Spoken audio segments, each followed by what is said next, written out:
Bien. Comment allez-vous? Très bien. Êtes-vous vraiment ici? On dirait que non. J'ai emmené ma mère dans la terre d'abondance, de riz et de poissons, cette région d'où viennent mon père et mon grand-père. Oui.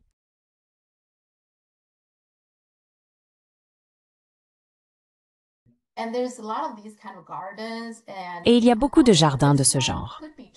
Je ne suis pas sûre. Celui-ci pourrait simplement être un jardin ordinaire, construit pour que les gens en profitent, ou il pourrait faire partie, lorsque j'ai visité le lieu d'enfance de Lusun, il pourrait aussi en faire partie. Mais quoi qu'il en soit, dans cette région, c'est un style architectural très typique, et je l'aime bien parce que la maison de mon grand-père ne ressemblait pas exactement à cela. Mais il y a une maison d'un style assez similaire. Ça me rappelle un peu mon rêve.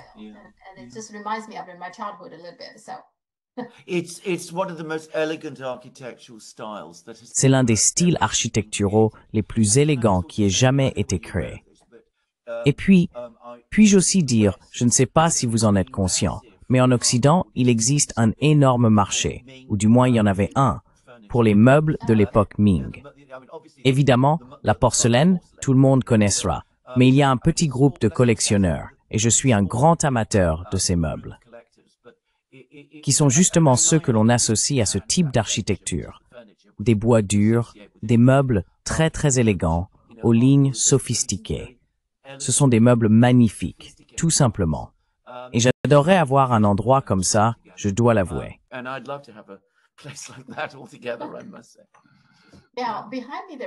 Oui, derrière moi, il y a une pancarte. Elle s'appelle « Écouter la pluie ».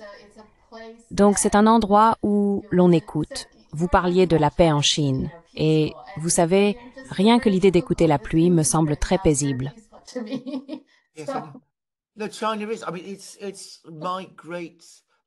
Non, la Chine, et je veux dire, j'ai une grande passion pour la culture chinoise. La peinture, la musique, les jardins. C'est une civilisation de paix, il n'y a aucun doute là-dessus. Je veux dire, la grande avenue à Pékin, c'est quoi? Shangjian?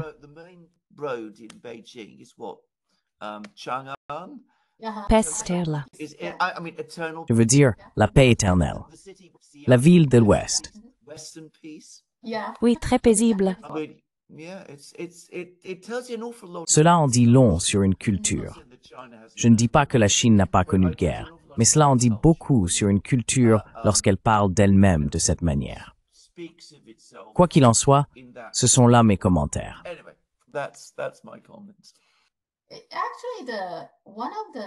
En fait, l'un des bâtiments Vanderbilt, maintenant que j'y pense, avait effectivement des meubles Ming à l'intérieur. Ah oui, d'accord, oui, c'est vrai. Ils avaient des vases Ming et des meubles Ming. Oui, donc je suppose qu'ils s'y intéressaient. Bref, d'accord, commençons. Donc Poutine et Trump vont se rencontrer vendredi en Alaska. À quoi devons-nous nous attendre?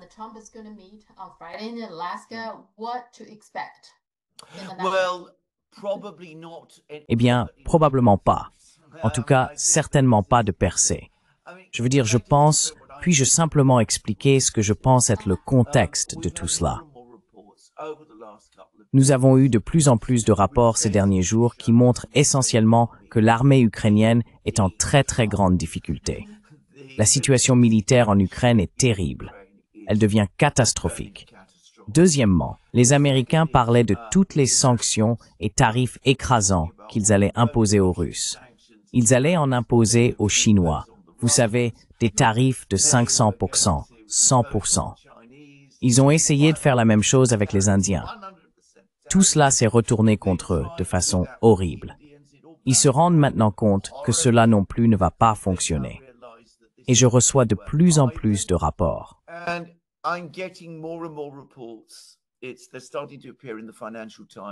Il commence à apparaître de nouveau dans le Financial Times que des secteurs industriels majeurs sont touchés par des pénuries de terres rares, car la Chine contrôle désormais de manière très stricte les exportations de ces matériaux. Ainsi, l'administration Trump est dans une situation très difficile. Je veux dire, cela ne semble peut-être pas évident, mais je pense qu'ils comprennent que s'ils n'agissent pas rapidement à l'automne, les choses vont commencer à très mal tourner. Il veut donc rencontrer Poutine pour essayer de trouver un moyen de sortir les États-Unis de la guerre en Ukraine. C'est selon moi tout l'enjeu de cette démarche.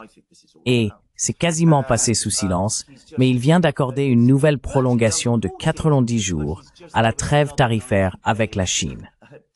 Les Américains battent en retraite.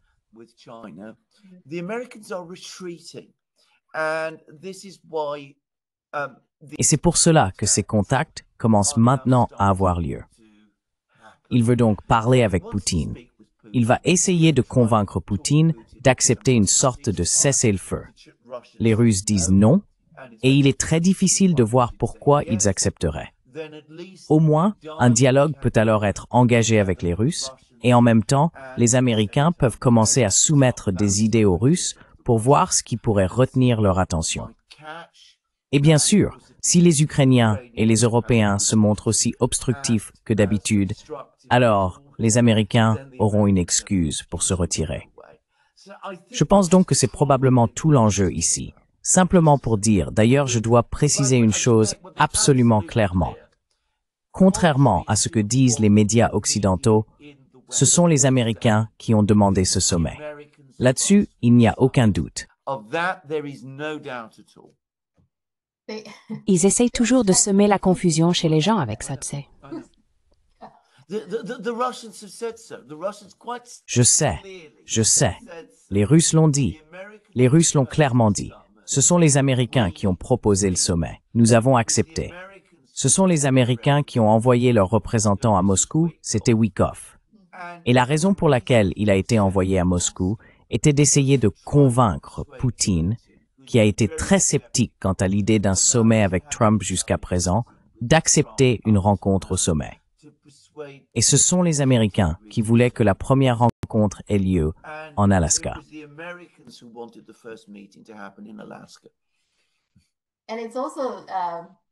Et nous pourrons en parler plus tard, mais c'est aussi Trump. En fait, les États-Unis et les médias veulent vendre l'idée de l'âge de 20 ans. Il s'avère que la Chine n'a jamais demandé cela, mais ils font croire que c'est l'une des conditions exigées par la Chine. Mais la Chine a même été surprise. Ah, vous voulez le vendre à nouveau? Nous ne l'avons pas demandé.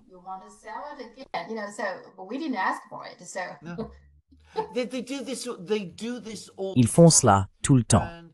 Et malheureusement, beaucoup de gens en Occident, parce qu'ils ne reçoivent leurs informations que de sources américaines, acceptent cela de bonne foi. Ensuite, ils élaborent des théories complexes sur cette base. Pourquoi la Chine décide-t-elle d'acheter ce navire? Cela doit signifier que les Chinois ont des problèmes. Pourquoi les Russes cherchent-ils à organiser un sommet avec Trump? Cela doit signifier que les Russes ont eux aussi des problèmes. Et bien sûr, toute la prémisse est fausse.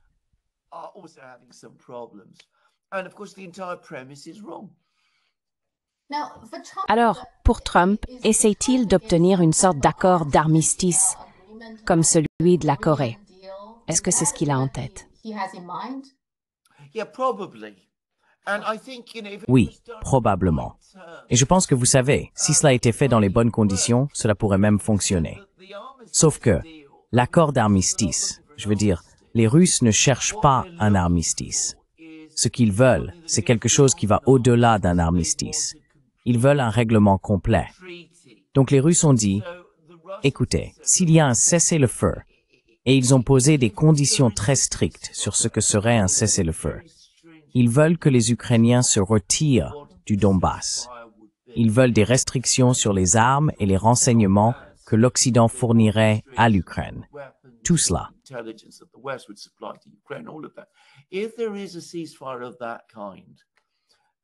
S'il y a un cessez-le-feu de ce type, ils veulent ensuite parvenir très rapidement à un accord final, et non pas ce qui s'est passé avec la Corée, où il n'y a eu aucune négociation pendant des décennies. En fait, tout le processus de paix s'est complètement arrêté et a été pratiquement totalement oublié. Donc ils ne veulent pas simplement un armistice. Ils veulent un armistice qui mène à un traité. Et ils veulent que cela aille vite. Les Russes d'ailleurs parlent d'une phase 1 et d'une phase 2. La phase 1 consiste en une rencontre avec Trump en Alaska. La phase 2, c'est le cessez-le-feu, si un accord peut être trouvé, si les conditions peuvent être acceptées. if it can be agreed, the terms of it can be agreed. Phase 3 is the follow-up meeting, which would happen in Russia. La troisième phase est la réunion de suivi qui aurait lieu en Russie entre l'Amérique et la Russie, Poutine et Trump. Les Russes considèrent cela comme un accord, un traité. Les Américains et les Russes s'accordant pour mettre fin à la guerre en Ukraine et trouvant un terrain d'entente entre eux. Ensuite, les Russes et les Américains présenteraient conjointement l'accord final aux Ukrainiens et leur diraient « Voilà ce que nous voulons, à prendre ou à laisser ». C'est ce que disent les Russes. Je ne dis pas que c'est ce qui va se passer, mais c'est ainsi que les Russes envisagent le déroulement de ce processus.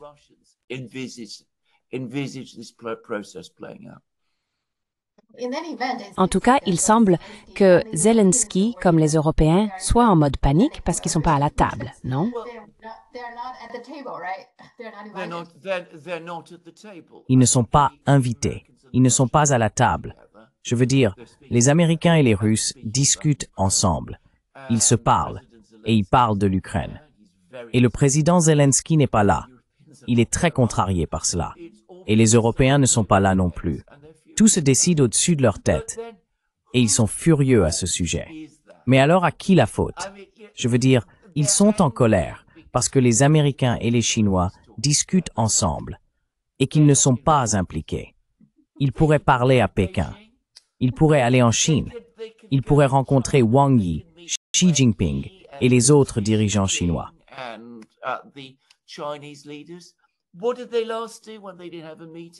Qu'ont-ils fait la dernière fois lorsqu'ils n'ont pas eu de réunion? Comme vous l'avez dit vous-même, Kaja Kallas est venu avec qu'était-ce? Un document de 37 pages énumérant tous les crimes que la Chine commet, en s'attendant à ce que Wang Yi baisse la tête, s'excuse et promette de ne plus recommencer. Eh bien, si vous vous comportez ainsi, il est évident que vous allez être exclu. Ils ne veulent pas rencontrer Poutine. Ils ne veulent pas envoyer leurs représentants à Moscou. Rien ne les en empêche. Rien ne les empêche de parler à Lavrov ou à Poutine. Ils n'ont pas été exclus de ces discussions. Ils se sont exclus eux-mêmes.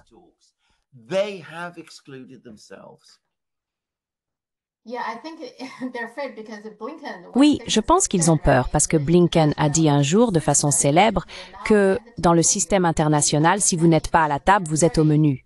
Donc ils ont peur d'être au menu. Eh bien oui, absolument, c'est exact. Mais voilà la question. De quoi exactement les Européens doivent-ils avoir peur? Croient-ils vraiment que la Russie ira au-delà de l'Ukraine? Croient-ils vraiment cela?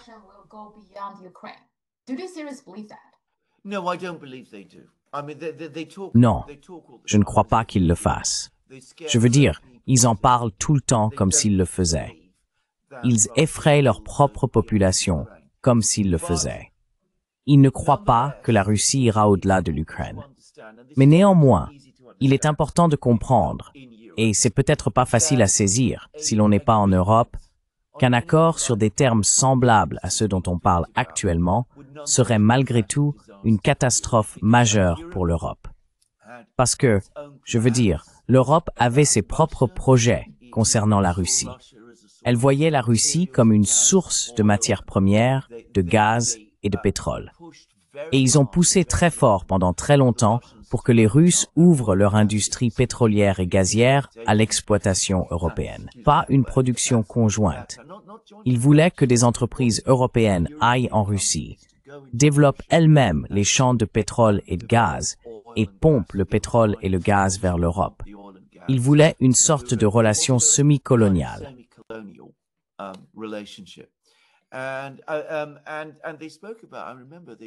Et ils ont parlé, je me souviens qu'ils en ont discuté, du fait qu'ils voulaient, comme ils le disaient, de la diversité en aval. En d'autres termes, les canaux de distribution, de la diversité en aval, afin que ce soit des entreprises occidentales qui distribuent le gaz et non Gazprom, des entreprises occidentales. Et ils voulaient de la diversité en amont pour que les entreprises européennes puissent... C'est ainsi qu'ils voyaient les choses. Et ils auraient payé une redevance aux Russes. Et encore une fois, cela revenait à une situation quasi-coloniale. C'était un objectif auquel ils étaient profondément attachés depuis de nombreuses décennies. Et maintenant, bien sûr, cette option n'existe plus. Nous arrivons à ce moment où cette porte se ferme. Et au lieu d'une Russie faible, vaincue, brisée, ils se retrouvent face à une Russie très puissante. Une Russie qui ne les aime pas, qui ne leur fait pas confiance. Et cela les déstabilise énormément.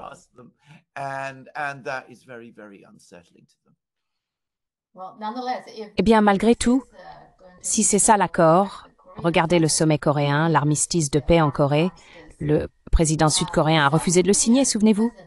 C'est exact. Tout à fait exact. Mais néanmoins, Exactement. Vous avez tout à fait raison. Vu la façon dont Zelensky s'exprime, il pourrait faire la même chose. Mais vous voyez, il y a une différence, car lors du conflit en Corée, les États-Unis étaient physiquement présents sur le terrain. L'armée était là. Alors que bien sûr, si le président sud-coréen, Syngman Rhee, qui était un homme mauvais et corrompu, d'ailleurs très corrompu et très mauvais, s'il ne signait pas, d'une certaine manière, ça n'avait pas d'importance, parce que les Américains seraient quand même restés. Mais les Américains ne seront pas en Ukraine. Donc si Zelensky ne signe pas, alors, je veux dire, il se retrouve face aux Russes et il est seul. Oui. D'accord.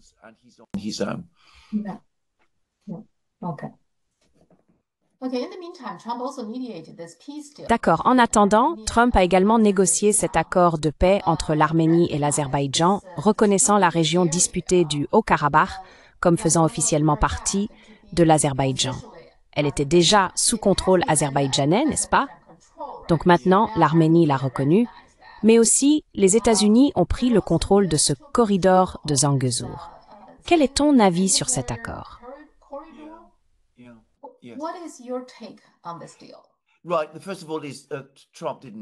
D'accord.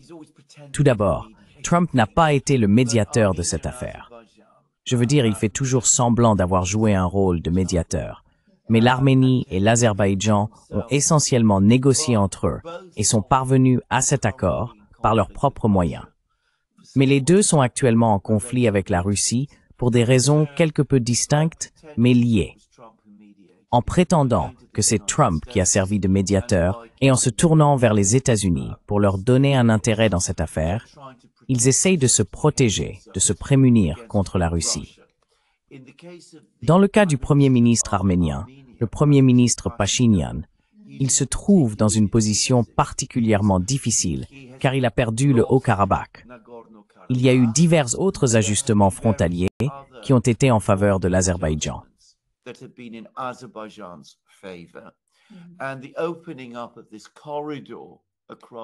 Et l'ouverture de ce corridor à travers le territoire arménien réduit encore, en fait, le territoire de l'Arménie.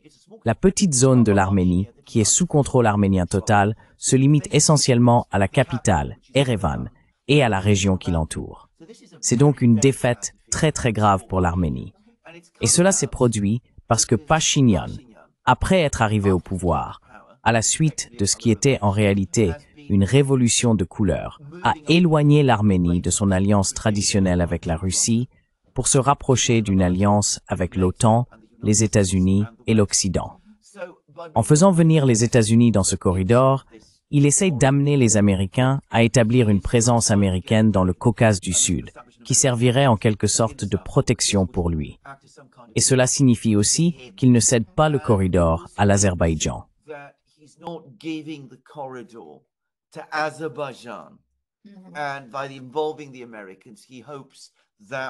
Et en impliquant les Américains, il espère ainsi pouvoir tenir l'Azerbaïdjan à l'écart. On comprend donc pourquoi il agit ainsi. On comprend aussi pourquoi l'Azerbaïdjan, qui a ses propres problèmes avec la Russie, pourrait faire de même. Et on comprend également pourquoi les Américains s'y intéressent. Car du point de vue américain, ce corridor, qui est très petit, n'a aucune importance économique ou matérielle. Mais si les Américains parviennent à y établir une présence physique, cela les place dans le Caucase du Sud. Ainsi, ils tiennent les Russes à l'écart du Caucase du Sud. Mais plus important encore, ils établissent une présence à la frontière nord de l'Iran. Et l'Iran est très très en colère à propos de cet accord. S'en plaint, affirme qu'il ne le reconnaît pas et menace d'une action militaire pour l'empêcher. and has been threatening military action to stop it. Et la Turquie alors? Qu'est-ce que ça signifie pour la Turquie? Je croyais que la Turquie cherchait toujours à avoir de l'influence dans cette région aussi, non? Yeah, absolutely. You know, I'm going to say something. I don't think the Turks are Oui, entirely absolument. Vous savez, je dois dire quelque chose. Je ne pense pas que les Turcs soient entièrement satisfaits. L'Azerbaïdjan est un allié de longue date de la Turquie. Et le président de l'Azerbaïdjan, Ilham Aliyev, et Erdogan sont censés être amis. La langue parlée en Azerbaïdjan est si proche du turc qu'elles sont presque identiques, juste pour dire. Il y a ce lien. Cependant, je ne pense pas qu'Erdogan soit vraiment content de la présence des Américains là-bas. Parce que de son point de vue, il veut que cette région soit dominée par lui. Et l'arrivée des Américains introduit un autre acteur. Et comme nous le savons, ses relations avec les Américains n'ont pas toujours été faciles.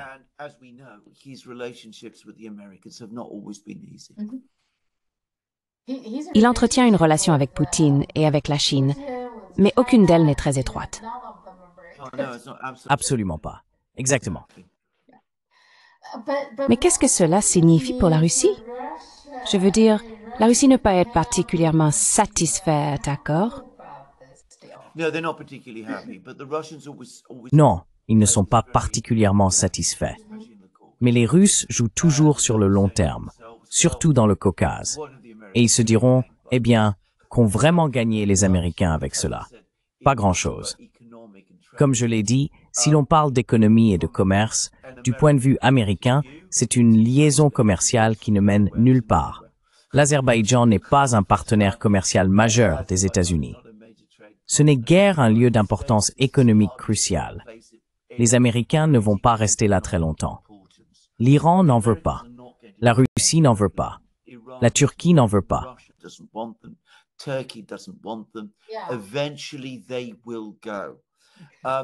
Finalement, ils partiront. Les Russes estiment presque certainement qu'à long terme, l'Arménie, dans son propre intérêt, finira par revenir progressivement vers eux. J'ai récemment été, comme vous le savez, en Géorgie.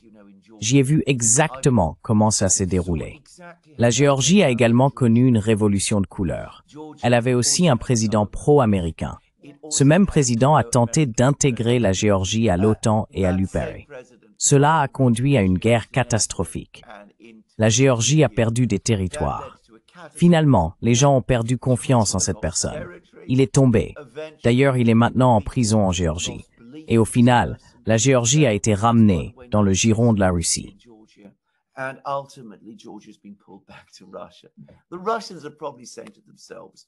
Les Russes se disent probablement que la même chose va arriver avec l'Arménie. Ce que nous allons faire, c'est attendre. Nous allons laisser passer du temps, laisser les Arméniens comprendre progressivement le désastre que Pachinian, dont le niveau de soutien en Arménie, selon les sondages, est de 11 à 100, a provoqué. Laisser les choses se défaire petit à petit. Et ensuite, nous pourrons aussi nous occuper des Azerbaïdjanais. L'Azerbaïdjan pense peut-être être un pays fort, mais en réalité, ce n'est pas le cas. Comme on me l'a dit lorsque j'étais en Géorgie, la Russie est de loin le pays le plus puissant de la région. On me l'a décrit ainsi. Les Géorgiens disaient que c'est le gorille dans la pièce. On ne peut pas l'ignorer, au final.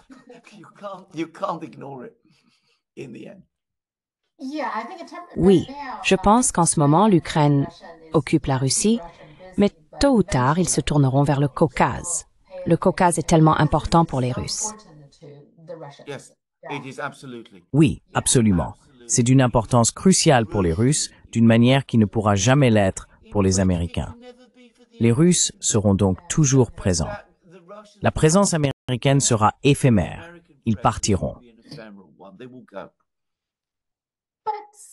Mais je ne sais pas, certains Américains ont une obsession à ce sujet.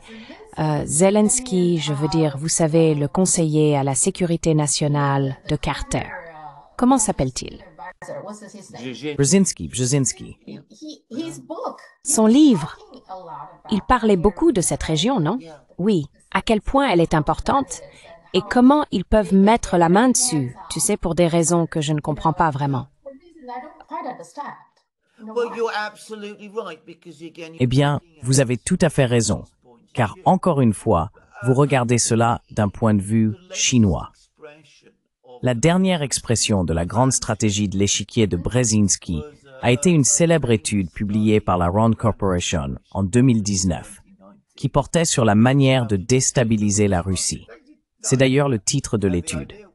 Et l'idée était de se positionner dans toutes sortes d'endroits à la périphérie de la Russie, de pousser les Russes à dépenser des hommes et des ressources pour ramener tous ces territoires sous contrôle. Cela épuiserait les Russes, affaiblirait leur économie, et tout cela. Et finalement, on pourrait ainsi fragmenter la Russie et dominer toute la région. Or, en réalité, c'est exactement l'inverse qui se produit.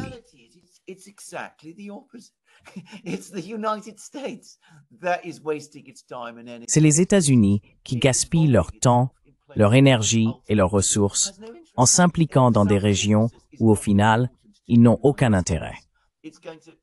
Le Caucase du Sud n'est pas important pour les États-Unis. Ils vont dépenser du temps, de l'énergie et des ressources pour y établir une présence, alors que les États-Unis sont déjà surmenés de toutes sortes de façons. Ils vont s'épuiser eux-mêmes, tandis qu'à l'inverse, les Russes peuvent se permettre de jouer sur le long terme parce qu'ils savent qu'ils finiront par gagner. Donc, au lieu d'épuiser la Russie, ce que font les Américains, c'est s'épuiser eux-mêmes. Voilà pour la Russie. Bien sûr, ils essayent de jouer exactement le même jeu en permanence avec la Chine. Ils le font à une échelle bien plus grande, mais avec exactement les mêmes résultats, seulement multipliés par 10.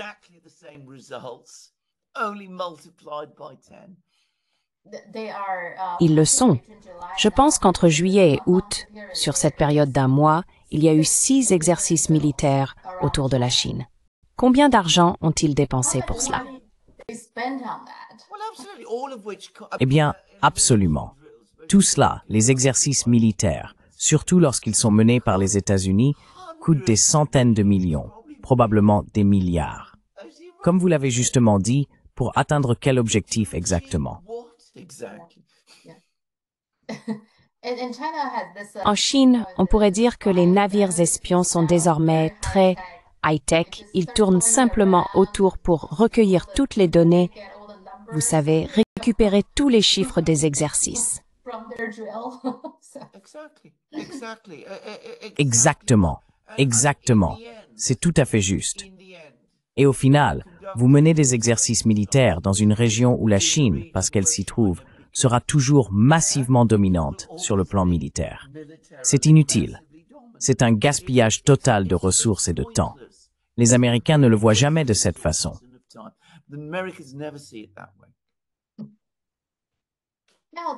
Maintenant, le problème entre l'Azerbaïdjan et l'Arménie, les Soviétiques ont bien joué un rôle dans son apparition, n'est-ce pas? L'Union soviétique, absolument oui. En fait, ce qui s'est passé, c'est que Lénine a confié à Joseph Staline la tâche de tracer toutes les frontières, et il a dessiné toutes ces frontières. Parfois, il l'a fait de manière très judicieuse, parfois beaucoup moins. Pour des raisons qui restent très obscures, il a donné une grande partie de ce qui était historiquement le territoire arménien à l'Azerbaïdjan. Et bien sûr, lorsque l'Union soviétique s'est effondrée, cela signifiait que l'Azerbaïdjan se retrouvait avec une grande partie de ce qui était historiquement et culturellement un territoire arménien.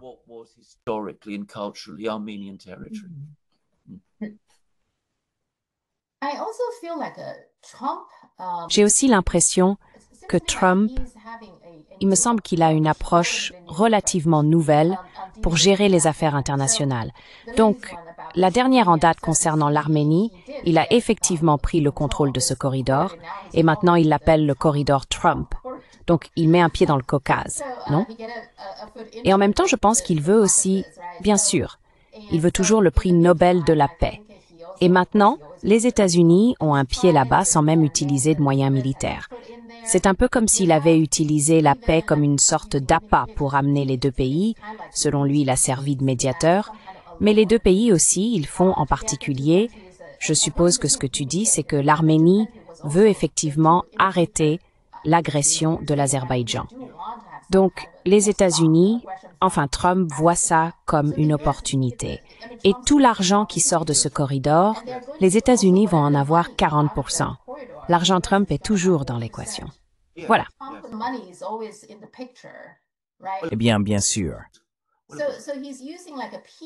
Donc, il utilise la paix pour lui comme un moyen d'obtenir un peu d'expansion pour les États-Unis, d'accroître l'influence de l'Empire et aussi de gagner de l'argent en même temps. Donc, c'est exactement une nouvelle approche. Exactement.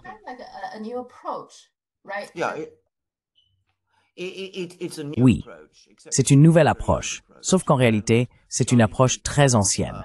Et les Chinois connaissent tout cela, car il y a évidemment eu les guerres que les Britanniques ont menées contre la Chine dans les années 1840 et 1860, ainsi qu'au début du XXe siècle. Mais bien sûr, pendant une grande partie du siècle de l'humiliation, c'est exactement comme cela que cela se passait.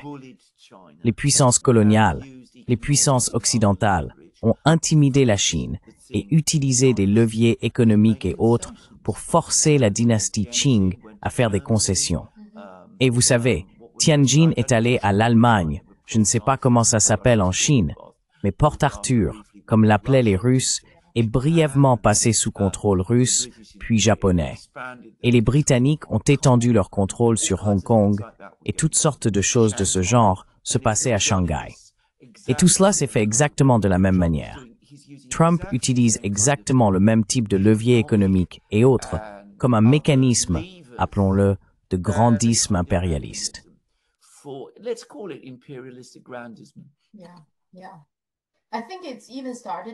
Oui, je pense que ça a peut-être même commencé un peu avec Biden, même si c'est différent. Je veux dire, il est clair que les États-Unis ne sont pas très doués pour la guerre, non? Toutes ces guerres au Vietnam, en Corée et en Afghanistan. Donc, ce que Biden a fait, c'est qu'il s'est retiré d'Afghanistan, mais ensuite il a semé le trouble pour que l'Ukraine et la Russie commencent une guerre par procuration. Et dans ce processus, je pense que Biden a aussi élargi l'Empire en faisant entrer la Suède et la Finlande dans l'OTAN. Je pense que son approche à travers la guerre par procuration, c'est de faire peur à tout le monde, je suppose. Et Trump a un peu continué dans cette voie, parce que l'Arménie et l'Azerbaïdjan, clairement, ils ont aussi un peu peur de la guerre en général, non? Et donc, d'un côté, ce sont les États-Unis qui provoquent tous ces conflits et guerres déstabilisants, et en même temps, ils pensent, vous avez peur de la guerre? D'accord, maintenant je vais vous apporter la paix. Mais vous savez que cela signifie que j'aurai mon influence et que je gagnerai de l'argent sur votre dos. Donc, c'est ce genre d'approche, non?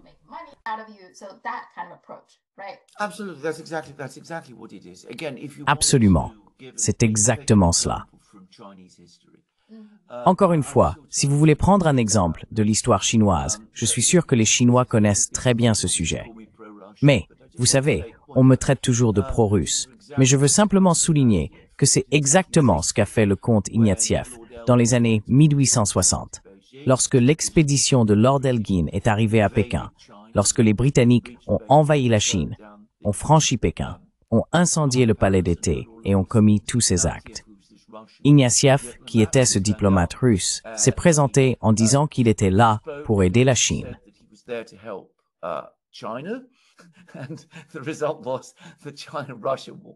Et le résultat, c'est que la Chine et la Russie se sont emparés d'immenses territoires, y compris Vladivostok et tout cela.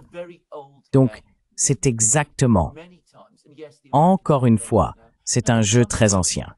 Il a été joué de nombreuses fois. Et oui, les Américains le jouent aujourd'hui, et il faut reconnaître qu'ils le font avec une certaine habileté.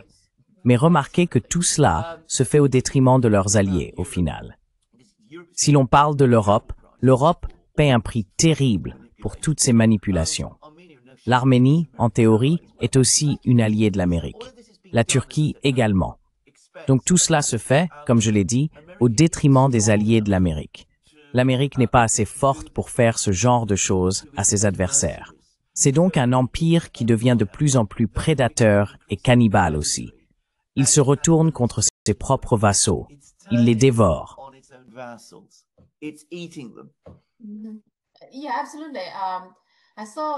Oui, absolument. J'ai vu des médias chinois interviewer un chercheur suédo-danois, Jan Oberg, et il en parlait. Il a dit que depuis que la Suède a rejoint l'OTAN, 5 bases militaires ont déjà été établies en Suède et que le pays n'a absolument aucune influence sur ces bases. Il a ajouté, il ne serait pas surpris s'il commençait à y installer des armes nucléaires, même s'il existe un accord entre tous les pays nordiques pour que la région nordique reste une zone exempte d'armes nucléaires. Mais il n'y a rien à faire une fois que les États-Unis s'installent. On perd donc son indépendance et son initiative de paix. On perd pratiquement tout contrôle. You lose your independence and your peace initiative, you pretty much lose control. That's exactly correct. You're completely right. That is exactly. C'est tout à fait exact. Vous avez entièrement raison. C'est exactement ce qu'il faut faire. Et puis, bien sûr, lorsque les Américains sont là, avec toutes leurs bases, leurs armes nucléaires et tout le reste, ils vont inévitablement commencer à exercer une influence encore plus grande sur les politiques économiques et politiques des gouvernements à Stockholm et ailleurs. Ils vont alors remodeler les politiques de ces pays, de plus en plus dans leur propre intérêt. Et cela signifiera que les entreprises suédoises seront progressivement absorbées par l'ombre américaine. Will gradually be eaten up by American companies. Now, you know, when I was. Vous savez, quand j'étais jeune, la Suède avait toutes ces grandes entreprises industrielles, Volvo, Saab, Ericsson et toutes les autres. Elles ont toutes été démantelées. Je veux dire, ces choses qui étaient autrefois les grands piliers de l'économie industrielle suédoise, qui à leur tour ont construit le modèle suédois et l'État-providence suédois, n'existent plus. Enfin, elles existent, mais pas de la même manière qu'avant. Je veux dire, elles sont soit détenues par des Américains, ce qui est souvent le cas d'ailleurs, soit ce ne sont plus que des ombres. Je crois que Volvo est chinois d'ailleurs. Qu'est-ce que ça l'a été à un moment donné, en partie? Oui. Part of it, yeah. Well, that's exactly what the young Oberg. Eh bien, c'est exactement ce que disait Oberg. Il a dit que la Suède paye pour ses bases militaires, absolument, mais ne les contrôle pas vraiment. Donc, il n'y a aucun avantage, seulement des inconvénients. On ne voit que les aspects négatifs parce que cela irrite la Russie. Vous savez, cela irrite la Russie inutilement. Et bien sûr, comme vous le dites, la Suède perd tout contrôle et tout ce genre de choses. Il a même dit qu'il ne reconnaît plus son propre pays. Vous savez, il est à la fois danois et suédois, il fait un peu la navette entre les deux. Oui. No, well, I can't. I mean, I've never been to Sweden. Non, eh bien, je ne peux pas. Je veux dire, je ne suis jamais allé en Suède, en fait, mais mes parents y allaient très souvent. Et bien sûr, je me souviens de la Suède qui était celle de Tage Erlander et d'Olof Palme, la Suède social-démocrate, farouchement neutre et indépendante. D'ailleurs, dans les années 60 et 70, elle entretenait, si je me souviens bien, des relations assez bonnes avec la Chine. Aurait impossible tog drup yimi north, estates to see de roth. With reference to that Sweden of the past. Il a même dit, parce qu'on lui a demandé « Quand voyez-vous la Suède commencer à changer ?» Et il a répondu « Probablement l'assassinat d'Olof Palme. » Vous savez, c'est très intéressant qu'ils disent cela, parce que je dis exactement la même chose. C'était le tournant. C'était le moment.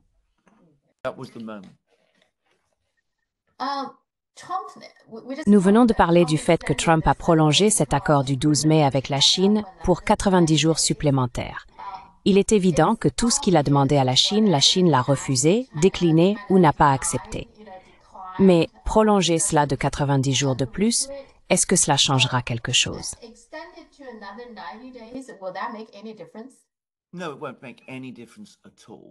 Non, cela ne fera absolument aucune différence.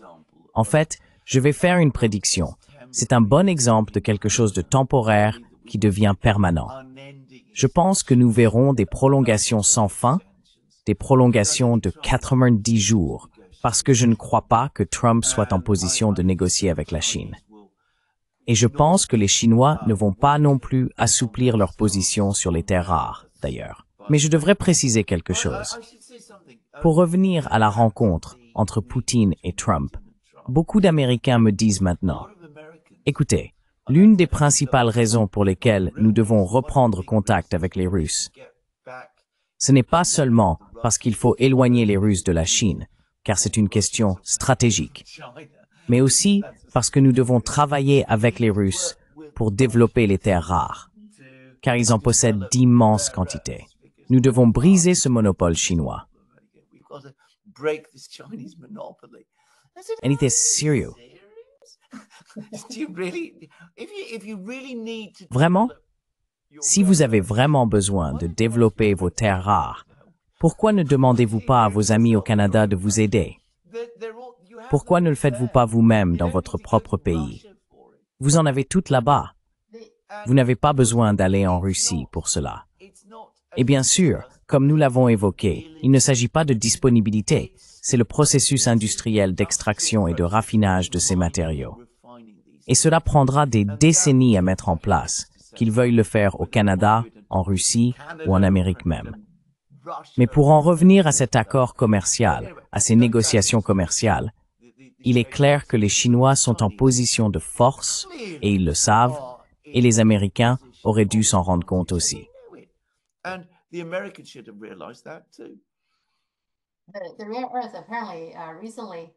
Les terres rares, apparemment récemment, la Malaisie a affirmé qu'elle avait traité certaines terres rares, vous savez, qui pourraient être prêtes à l'emploi, et de nombreuses entreprises passaient des commandes.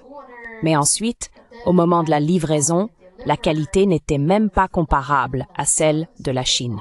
Je crois que la pureté était d'environ 87%, alors qu'en Chine, elle atteint 99,99, quelque chose comme ça. Ce n'est même pas comparable.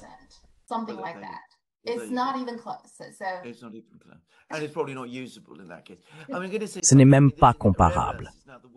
Et ce n'est probablement pas utilisable dans ce cas. Je veux dire quelque chose. Je veux dire, les terres rares ne sont pas le moyen d'inciter les Américains à investir dans votre pays. Agitez des terres rares devant eux et ils accourront. Vous savez, je dis toujours qu'on peut toujours repérer le clone de loin. Il arrive avec tout son attirail, faisant du bruit, se dirigeant vers vous.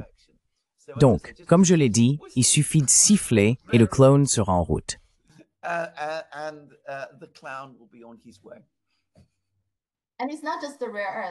Et il ne s'agit pas seulement des terres rares. Là où examinent également la chaîne d'approvisionnement, ils identifient tous ces secteurs où la Chine est dominante, comme 50, 60, 70%, 60% de la chaîne d'approvisionnement. Il y a donc beaucoup de leviers que la Chine peut utiliser. Si vous,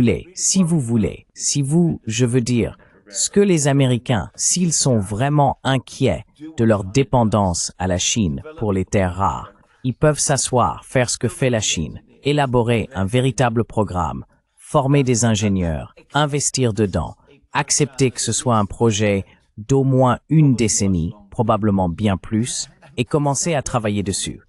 Mais c'est pas ce qu'ils font.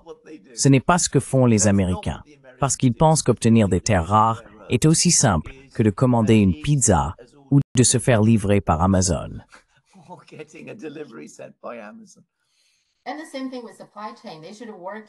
Et c'est la même chose avec la chaîne d'approvisionnement. Ils devraient avoir un plan et pas seulement intimider la Chine, en sachant très bien, tu devrais le savoir, que tu dépends de la Chine pour beaucoup de choses. Et c'est intéressant, même avec TikTok. Tu sais, Trump a reparlé de TikTok récemment. Je l'ai entendu dire, oui, peut-être que je peux baisser les droits de douane de quelques points de pourcentage pour qu'ils acceptent de vendre TikTok. Pour moi, on dirait que maintenant, TikTok va devenir une carte pour la Chine. La Chine peut tout à fait jouer cette carte. Les États-Unis veulent que TikTok fonctionne, tu sais. La Chine est là. Vous voulez le fermer? Vous voulez l'éteindre? Très bien, fermez-le. Oui, exactement. Eh bien, exactement. Je veux dire, encore une fois, ils les ont pris à leur propre jeu, n'est-ce pas?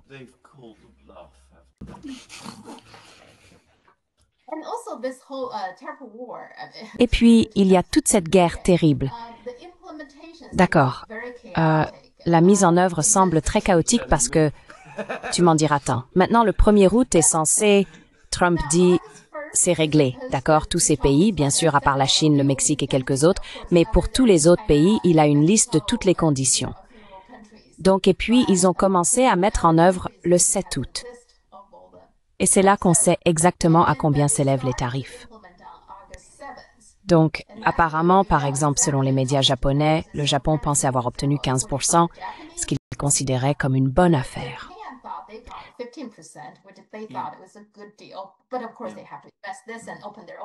Mais bien sûr, ils doivent investir dans ce domaine et ouvrir leur propre marché. Et tout cela. Mais malgré tout, ils s'attendaient à 15%. Il s'avère que ce n'est pas le cas. Ils pensaient que les taux inférieurs à 15% resteraient inchangés et que ceux supérieurs à 15% descendraient à 15%. Ce n'est pas ce qui s'est passé. Par exemple, le bœuf. D'une manière ou d'une autre, le Japon avait un tarif d'importation sur le bœuf qui était d'environ 24%. Il s'attendait à ce qu'il passe à 15%. Au lieu de cela, il est passé à 41%. Ils n'arrivent pas vraiment à comprendre ce qui s'est passé, mais en tout cas, c'est pas 15%. Vous voyez donc, c'est très chaotique. Oui. Eh bien, c'est pas seulement chaotique, c'est aussi trompeur. La même chose s'est produite avec les Européens. Les Européens pensaient qu'ils allaient avoir un tarif de 15%, sauf que ce n'est pas le cas. Ils obtiennent l'acier et l'aluminium, qui sont à 50%. Je pense que tous les pays imposent un tarif de 50% sur l'acier. Je sais, mais tu vois, les Européens pensaient qu'ils avaient négocié. Sauf qu'en réalité, ce n'est pas tout à fait le cas. Donc, je veux dire, les États-Unis jouent à ce jeu-là. Trump, en fait, pour être juste avec lui, il est assez impitoyable dans sa façon de procéder. Je ne sais pas si ça profitera aux États-Unis au final, mais bon, c'est ce qu'il fait. Oui, je crois qu'ils ont aussi un tarif de 50% pour l'Inde, pour l'aluminium et l'acier. Absolument, absolument. En attendant, vous admettez également qu'il n'est pas possible de garantir la promesse de 600 milliards de dollars faite à Trump et que le Japon a aussi quelque peu reculé sur ses engagements. Donc, il n'y a pas que les États-Unis qui jouent à ce jeu. Tout le monde semble tourner autour du sujet. C'est donc plus compliqué.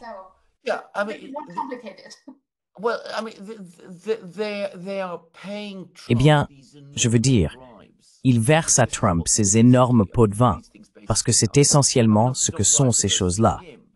Je veux dire, pas des pots de vin à lui personnellement, mais aux États-Unis en proposant ces montants énormes, qui n'ont évidemment aucune intention réelle de payer un jour, puisqu'ils traitent avec de l'argent qu'ils n'ont pas. Voilà la vérité. Et Trump commence à s'en rendre compte. Il a déjà publié un message sur Truth Social pour dire à quel point il est en colère contre les Européens. Il envisage maintenant d'imposer des droits de douane de 35%. Le chaos va continuer. Absolument.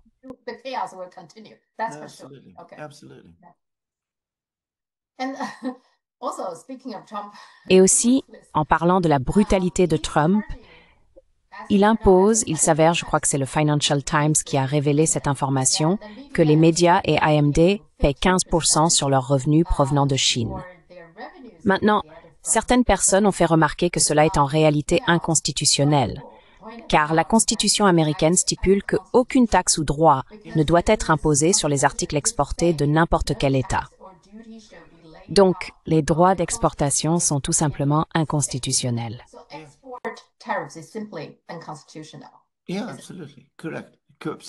Oui, absolument, correct. Absolument, c'est clair. C'est aussi un mécanisme d'extorsion d'ailleurs, n'est-ce pas?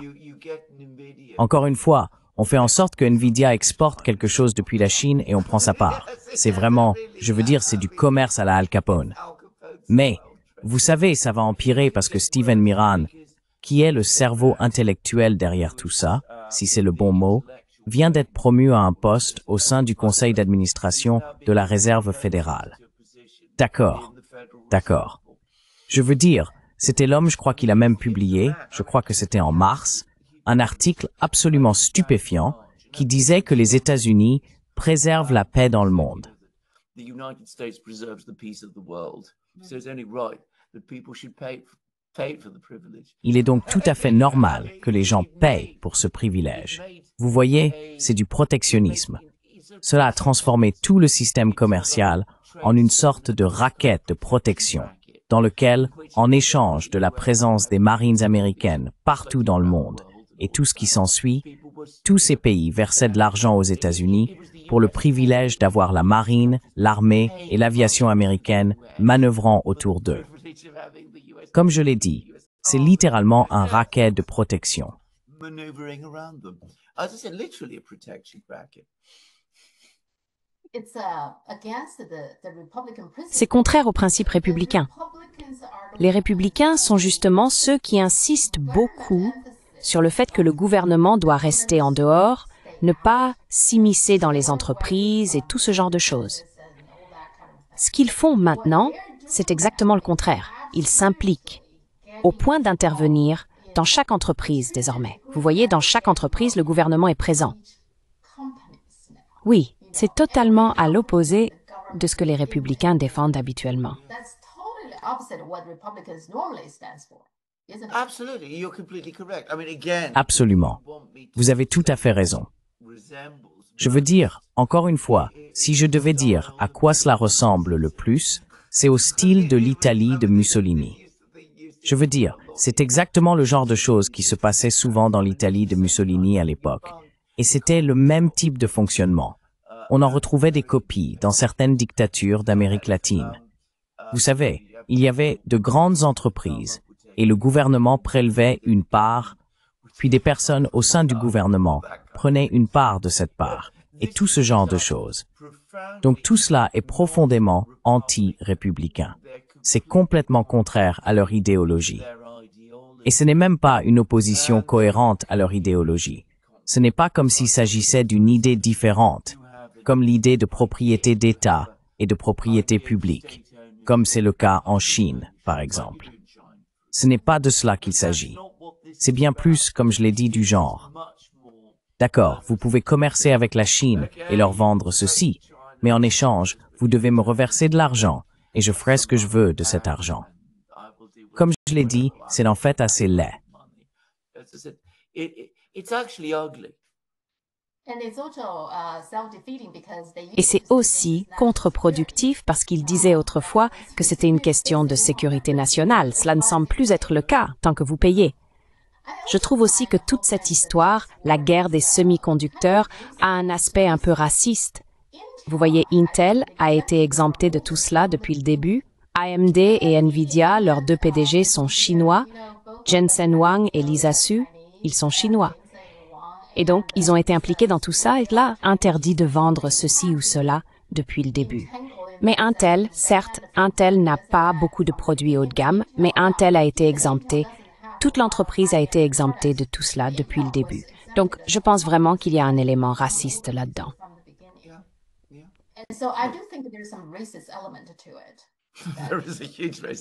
Il y a un énorme élément raciste là-dedans. Et nous en avons parlé à de nombreuses reprises. Je veux dire, il y en a absolument un. La manière dont l'administration Biden a tenté de soutenir Intel au détriment de Nvidia, c'est exactement ce qu'il faisait. Je veux dire, comment l'expliquer autrement? Oui. Et maintenant, Trump demande ouvertement à ce nouveau PDG, qui est aussi chinois, de démissionner de son poste de PDG d'Intel. Je veux dire, il vient tout juste de devenir PDG d'Intel en mars. Donc, quoi qu'il fasse, on ne peut pas vraiment juger. C'est trop court comme période. Mais Trump demande ouvertement sa démission. Je trouve ça tellement flagrant. C'est vrai. Absolument. Modi va se rendre en Chine pour participer à la réunion de l'OCS.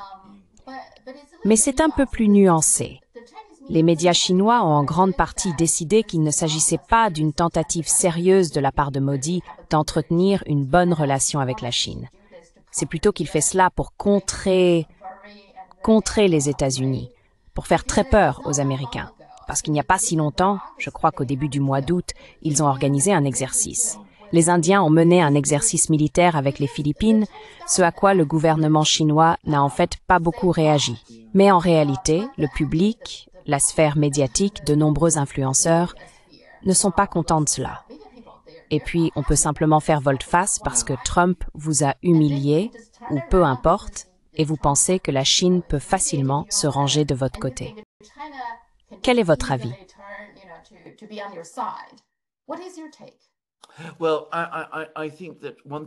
Eh bien, je pense qu'il faut dire qu'en Inde, et pour Modi, la désillusion envers les États-Unis ne cesse de croître. C'est quelque chose qui, à mon avis, n'est peut-être pas pleinement reconnu en Chine. Lorsque Modi est devenu Premier ministre de l'Inde, il s'agissait avant tout de développer une relation forte avec les États-Unis. L'Inde était déjà, je crois, à ce moment-là, ou du moins à peu près à cette époque, membre du Quad. Modi s'est rendu aux États-Unis. Il a pris la parole devant le Congrès.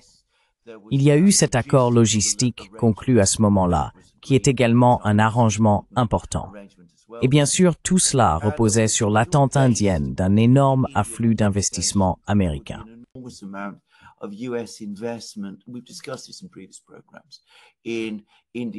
Nous en avons déjà parlé dans des émissions précédentes. En Inde, dans les industries indiennes, dans son économie, on s'attendait à ce que cela permette de moderniser l'industrie indienne et finalement de placer l'Inde dans une position où elle deviendrait une superpuissance industrielle, à l'image de la Chine. Cela ne s'est pas produit. Et je sais que c'est un sujet qui mécontente beaucoup de gens en Inde depuis un certain temps. Ensuite, les Indiens ont de plus en plus constaté que les États-Unis commençaient à considérer l'Inde comme acquise dans les affaires internationales. Or, les Indiens se considèrent comme une puissance importante. Et puis, bien sûr, il y a eu la catastrophe de l'affrontement indo-pakistanais il y a quelques semaines, lorsque l'on a découvert tout d'abord que le Pakistan disposait de meilleurs missiles air-air et d'avions que les modèles français importés par l'Inde.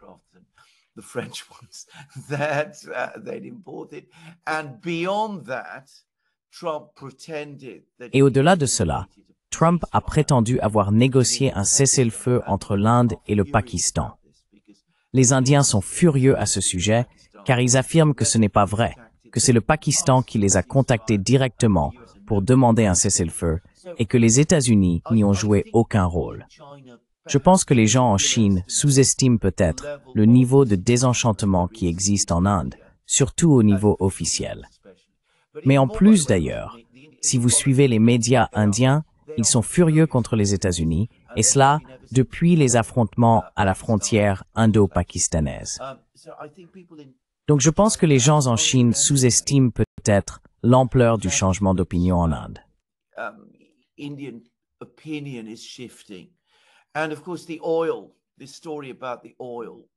Et bien sûr, le pétrole, cette histoire de pétrole, a été en gros la goutte d'eau qui a fait déborder le vase. Je veux dire, les Américains leur avaient demandé de ne pas acheter ce pétrole à la Russie, et maintenant ils sont sanctionnés par les Américains parce qu'ils achètent ce pétrole à la Russie. Donc les Indiens sont furieux à ce sujet. Maintenant, Modi vient d'une tradition politique en Inde qui est très hostile à la Chine. Je veux dire, ce n'est probablement pas quelqu'un qui aime beaucoup la Chine. Et il est vrai que les hommes politiques indiens, depuis le début des années 1960, ont constamment été antagonistes envers la Chine. Donc je ne pense pas que nous soyons encore au point où il y a un véritable rapprochement majeur entre l'Inde et la Chine.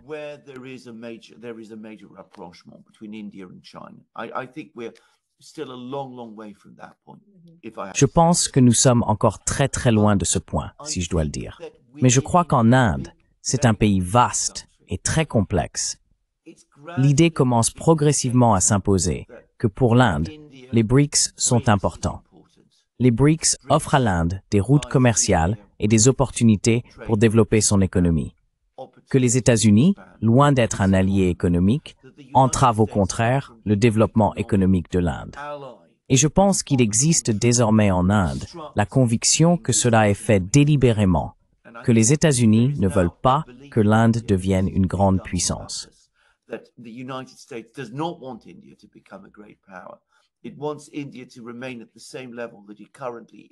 Elle veut que l'Inde reste au même niveau qu'elle occupe actuellement, mais en même temps, qu'elle soit un pays qui pose problème à la Chine. Ainsi, les Indiens deviennent progressivement de plus en plus désillusionnés par rapport aux Américains, et ce processus s'accélère peu à peu. Il se peut qu'à un moment donné, peut-être dans les 5 prochaines années, nous atteignions ce point où les Indiens diront enfin « Écoutez, cette tentative de coopération avec les Américains a échoué. Il est temps pour nous de résoudre enfin nos problèmes avec la Chine, de nous engager pleinement dans les BRICS, de rechercher des investissements chinois dans notre économie. La Chine est déjà notre plus grand partenaire commercial. Et alors, nous pourrons peut-être enfin commencer à aller de l'avant. »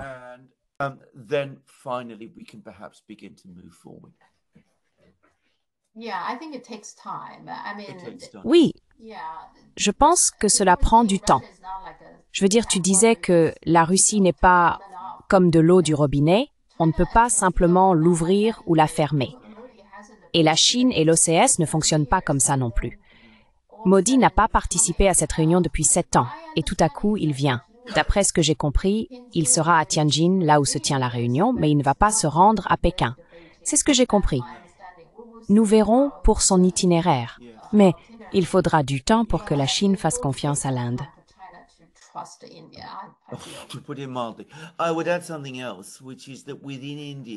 J'ajouterai autre chose, à savoir qu'en Inde, et au sein de la communauté universitaire indienne, dans les universités, dans une partie du monde des affaires et dans certains médias, en particulier à Mumbai, il existe toujours un mouvement très très fort en faveur des États-Unis.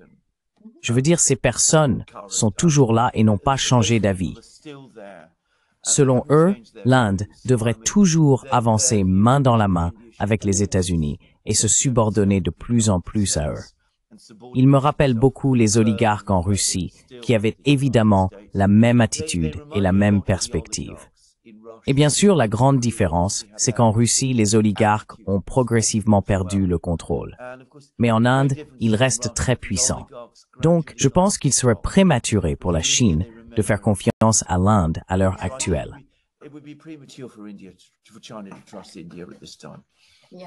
Oui, et il y a certains de ces oligarques, vous savez, en Chine.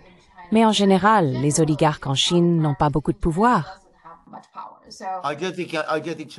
Je ne pense pas que la Chine ait des oligarques. Je pense que la Chine a des gens riches, ce qui est très différent. Je veux dire, les oligarques sont des personnes très très riches, mais qui exercent aussi un pouvoir politique. Et je ne crois pas qu'il y ait quelqu'un comme ça en Chine.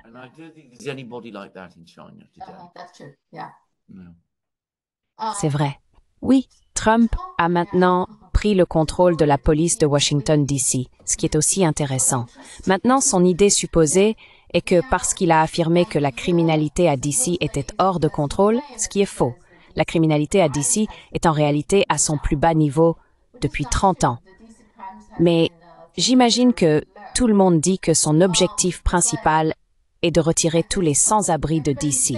Ce qui est intéressant, c'est que le gouvernement fédéral a effectivement le droit de prendre le contrôle de la police de D.C. Donc, il a agi dans le cadre de ses droits. Mais la question est, quelle est la prochaine étape? Il parle en fait de New York et de Chicago. Vous savez, toutes ces villes qui ont des problèmes d'itinérance. Mais remarquez aussi que New York, Chicago, peut-être Los Angeles et San Francisco, ce sont toutes des villes d'États démocrates. Alors, qu'est-ce qu'il fait exactement ici?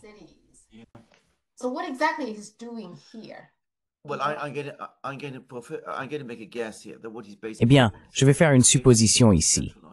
Ce qu'il fait essentiellement, c'est créer une sorte de système de police centralisée, ou du moins, il le souhaite, parce qu'il veut briser le pouvoir politique des gouvernements qui dirigent ces villes. Et je pense qu'une grande partie de cela remonte aux élections. Je crois que Trump est convaincu que les gouvernements de ces villes, à Atlanta, à New York, peu importe, ont en gros manipulé les élections de 2020, ce qui lui a fait perdre.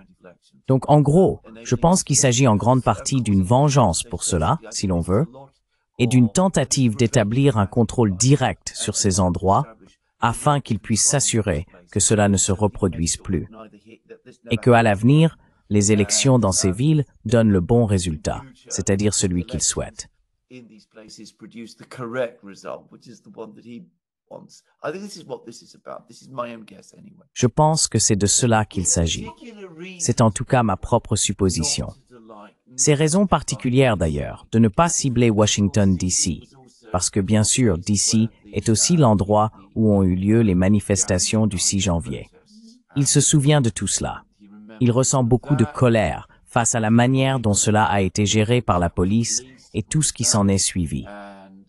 De plus, de nombreux procès et procédures s'y sont déroulés, au cours desquels des personnes qu'il voulait poursuivre ont été acquittées et des amis à lui ont été condamnés. La même chose s'est produite à New York.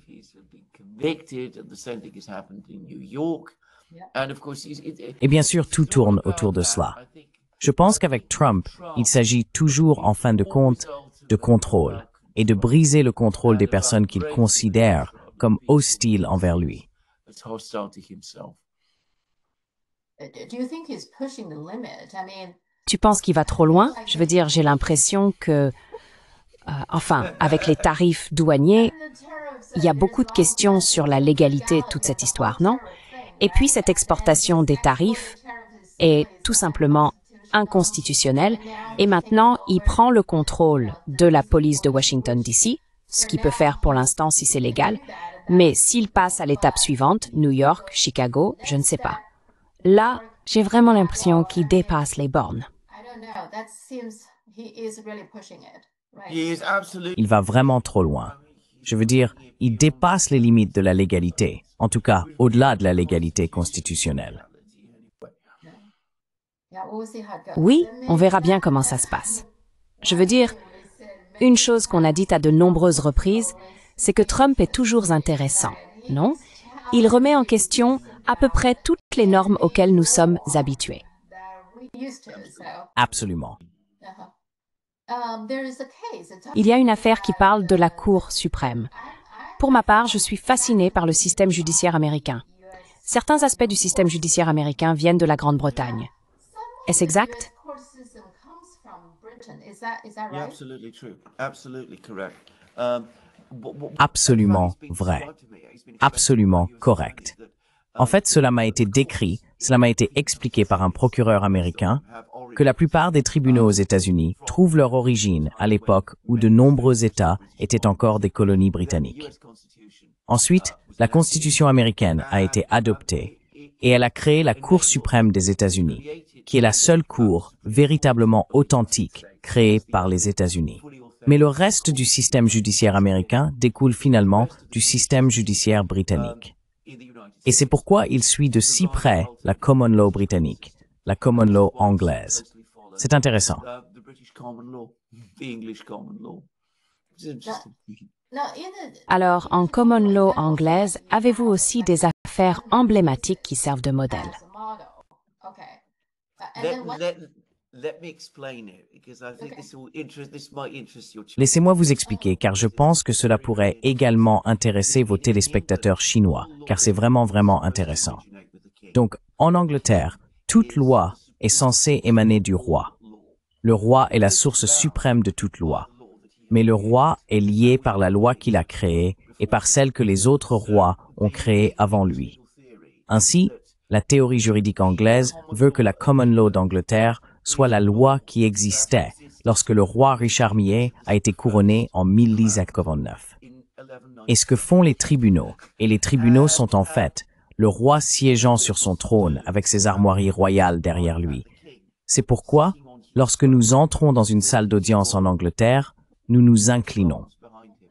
So that's why when we go into a courtroom in England, we bow. And that's why it's called the court, by the way, because it's Et c'est d'ailleurs pour cela qu'on l'appelle la cour, parce que c'est la cour du roi, vous voyez. Là où vit le roi, c'est une cour. Donc ce que fait le juge, c'est en réalité être là au nom du roi, agir en tant que roi. Et il ne fait pas la loi. Il nous dit ce qu'est la loi qui existe inchangée depuis 1089. Et ce que la Cour déclare être la loi est donc contraignant pour tout le monde, y compris les autres juges dans d'autres tribunaux. Parce qu'ils répètent, en fait, ce que le roi a décidé en 1589, ce que les tribunaux ont décidé après cela. Et ils sont tous liés par ce précédent parce que la loi elle-même est immuable. Elle peut être modifiée, mais seulement par un acte du Parlement. But it can only be changed by act of Parliament. So the king calls his council together. Alors, le roi convoque son conseil, le Parlement et la Chambre des Lords, et ils siègent ensemble, adoptent la loi, puis le roi la signe, et elle devient alors loi. C'est la seule façon dont la loi peut être modifiée en Angleterre. Mais cela nécessite, encore une fois, le consentement du roi. Tous les actes juridiques anglais commencent par les mots « par la très excellente majesté du roi ». Comme débattu et discuté par les communes et les lords ici assemblés, nous décrétons ce qui suit. C'est ce genre de formule. Voilà donc la common law anglaise, la loi inchangée et parfaite établie en 1089, qui existe encore aujourd'hui. C'est aussi la loi qui lie les tribunaux des États-Unis. That's also the law that binds the courts of the United States. Well, to me, Eh bien, pour moi, après avoir observé la Cour dans tant d'affaires, ce que je constate, c'est qu'il semble que la loi, qu'il s'agisse de la Constitution ou des textes législatifs, le texte en fait partie, mais une très grande part réside dans la mise en œuvre, dans l'interprétation de celui-ci. Et c'est là que la Cour suprême intervient, car c'est elle qui dit « Voici comment nous l'interprétons ».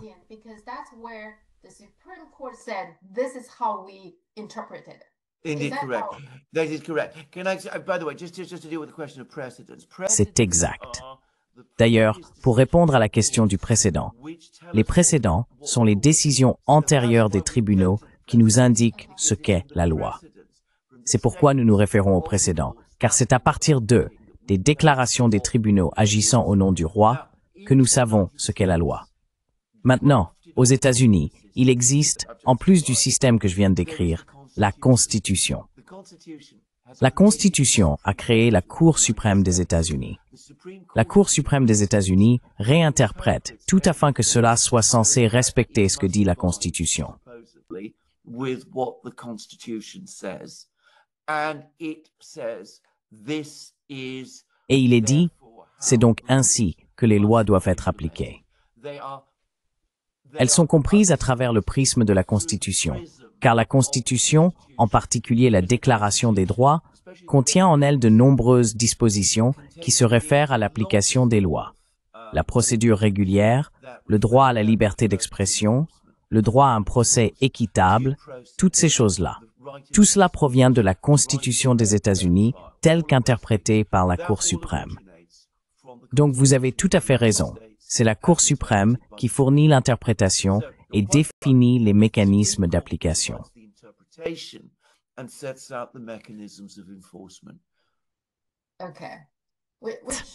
D'accord. Ce qui me semble logique, quand on a, vous savez, si on ne sait pas vraiment comment interpréter quelque chose, on regarde un précédent, non? Donc voilà, c'est comme ça que les affaires précédentes ont été tranchées. Exactement. Donc, mais bien sûr, le précédent peut être renversé. Vous savez, on peut, comme pour Roe vs. Wade, le voir annulé, n'est-ce pas? Oui. Eh bien, la Cour suprême a l'énorme privilège d'interpréter la Constitution. Elle peut décider qu'elle a mal jugé certaines affaires. Elle peut tout simplement revenir sur ses décisions, ce qui est un concept très difficile à comprendre pour les tribunaux anglais.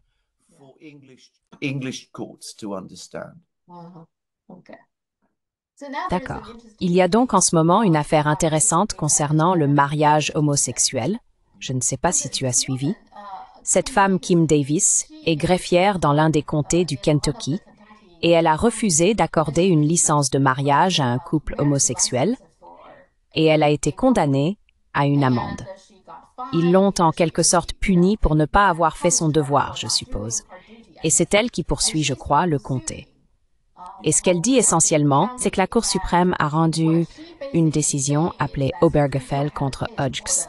C'est l'arrêt de référence pour le mariage entre personnes de même sexe, et elle dit en gros que cette décision est erronée. Il le faut. Oui, annulée. Donc c'est une affaire sérieuse et elle va maintenant jusqu'à la Cour suprême, bien sûr. Ce qui est intéressant cependant, c'est que cela rappelle à beaucoup de gens l'affaire Roe v. Wade, parce qu'on pensait que Roe v. Wade, je pensais que Roe v. Wade était réglé, une affaire classée. Mais non, ils ont pu l'annuler. Et c'est la même chose pour le mariage homosexuel. Apparemment, je pensais aussi que c'était acquis, mais maintenant, beaucoup de gens disent qu'il y a très peu de chances que cela soit annulé, même si personne ne sait vraiment. D'accord.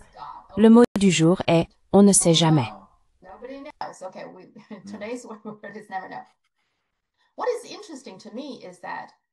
Ce qui m'intéresse, c'est que cela pose un dilemme intéressant pour Trump, parce que voyez-vous, regardez simplement les personnes qui l'entourent. Scott Besson est gay, Peter Thiel est gay, et il y a beaucoup de personnes influentes qui sont gays. Tim Cook, n'est-ce pas? Sam Altman. Donc, il y en a beaucoup, alors j'imagine qu'ils devraient être dans ce camp-là. En même temps, il y a Kim Davis, il y a des groupes religieux qui la soutiennent, et ce sont les évangéliques. C'est une base puissante pour Trump. Il ne peut pas se permettre de les aliéner, n'est-ce pas?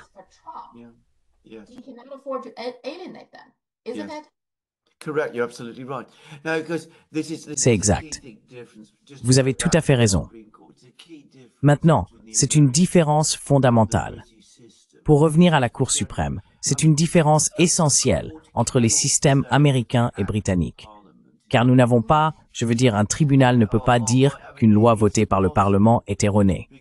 C'est impossible, parce que c'est le roi, c'est la Cour. La Cour est celle du roi. Elle ne peut pas dire que le roi et le Parlement ont commis une erreur. C'est absolument hors de question.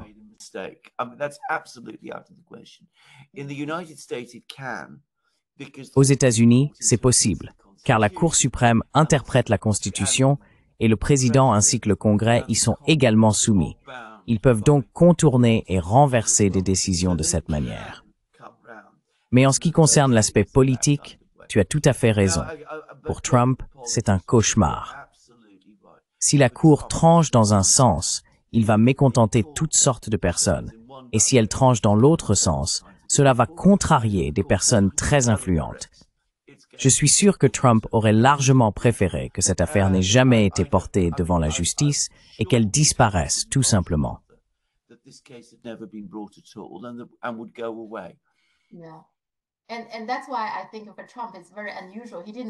Oui, et c'est pour ça que je trouve ça très inhabituel de la part de Trump. Il n'a pas dit un mot à ce sujet.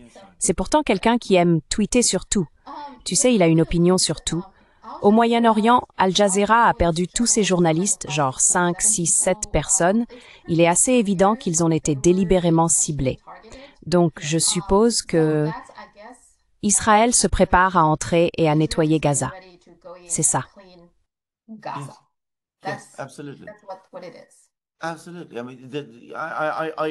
Absolument. Je veux dire, je suis d'accord avec vous. Je suis exactement d'accord avec ce que vous avez dit à propos de ce journaliste. Et je suis exactement d'accord avec ce que vous venez de dire sur ce qu'Israël va faire à Gaza. C'est l'atrocité la plus horrible que j'ai vue perpétrée de mon vivant. Les gens parlent des Khmers rouges, je suppose du Bangladesh et tout cela. Je veux dire, je ne sais pas pour ça.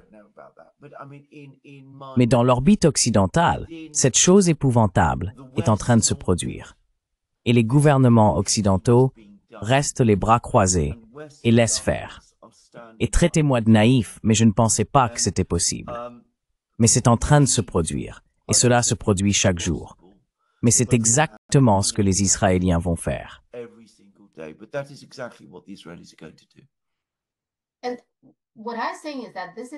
Et ce que je pense, c'est que c'est à peu près la fin des soi-disant valeurs occidentales. Parce que l'Occident parle toujours de la liberté de la presse, c'est une partie très importante de ses valeurs, et aussi de la liberté religieuse. Mais Israël a bombardé des églises et des mosquées, vous voyez, et ainsi de suite. Et ce qui me surprend, c'est que l'Occident n'a même pas une critique modérée, du genre « Ok, pouvez-vous faire attention la prochaine fois ?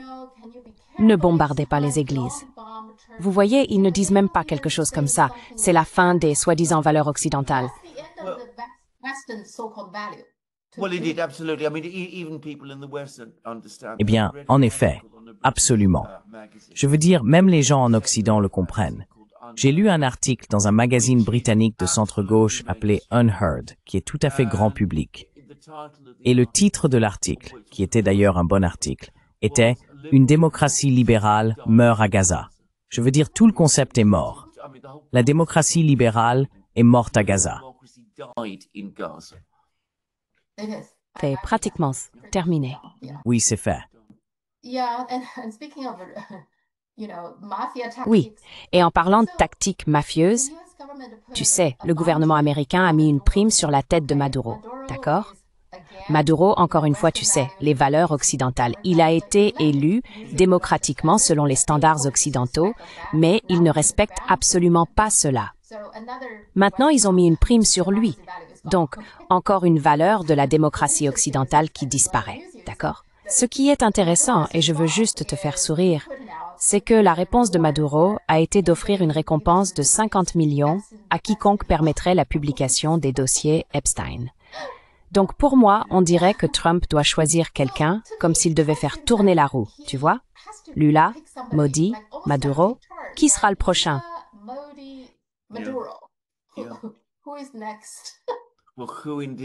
Eh bien, qui sera le prochain? Qui sera le prochain? Ce n'est pas très agréable à dire ce que je vais dire, mais remarquez qu'il a été beaucoup plus déférent envers Poutine. Oui, oui. Et remarquez que Poutine est un homme blanc. Oui, oui. Je veux dire, je ne veux pas aller trop loin, et je sais que certaines personnes n'aimeraient pas que je dise ça. Mais bon.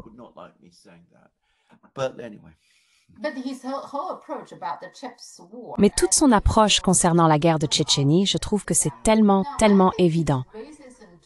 Oui, maintenant, je pense que son racisme envers les Chinois est probablement différent d'un autre type de racisme. Ce n'est pas comme, d'accord, je suis le propriétaire d'esclaves, tu es l'esclave noir, donc t'as pas de valeur. Je pense que c'est plutôt avec les Chinois qu'il n'est pas content de ne pas pouvoir contrôler la Chine. Donc, il n'aime pas ces gens parce qu'ils sont pas faciles à contrôler. C'est ce que je ressens.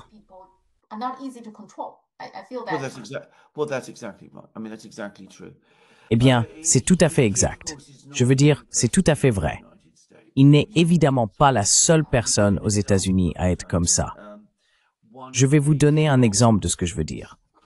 L'un des films Star Wars, j'ai arrêté de les regarder il y a longtemps, pas un des 3 originaux, mais une des suites, avait des personnages issus d'une grande entreprise qui fabrique des robots, des drones, ou peu importe, et qui faisait toutes sortes de choses maléfiques.